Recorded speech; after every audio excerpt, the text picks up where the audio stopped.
খাগড়াছড়িতে কোনোভাবেই দমন করা যাচ্ছে না প্রভাবশালী পাহাড় খেকোদের।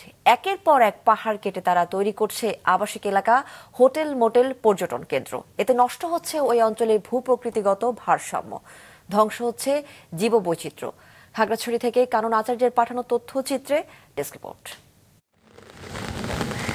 বৃষ্টি হলে জারি করা হয় পাহাড় ধসের সতর্কতা। পাহাড়ের পাদদেশে বসবাসকারীদের সরে যেতে করা হয় মাইকিং। প্রতি বছর বর্ষা এলেই এমন চিত্র খাগড়াছড়ির পার্বত্য এলাকায়।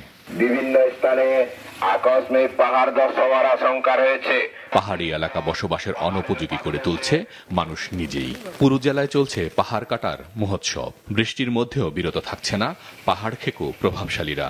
আলোটিলা পর্যটন কেন্দ্রের আশেপাশেও দিনে দুপুরে হচ্ছে পাহাড় কাটা। বাদ যাচ্ছে না ত্রিপুরাপাড়া, কুমিল্লা টিলা, সবুজবাগ ও শালবন এলাকাও।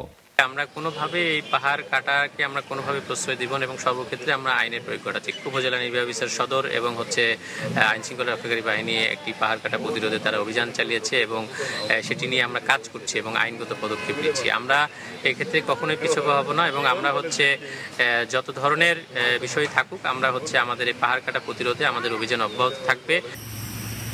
এর ফলে ধ্বংস হচ্ছে পরিবেশ, বিপন্ন হচ্ছে জীববৈচিত্র্য।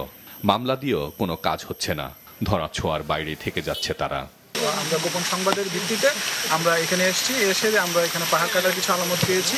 তাদের বিরুদ্ধে আমরা অতি সত্বর পরিবেশ আইনে আমরা যথাযথ ব্যবস্থা গ্রহণ করব। জেলা প্রশাসনের দেয়া তথ্য মতে জেলায় পাহাড় ধসের ঝুঁকি নিয়ে বাস করছে ৩৫০০ পরিবার।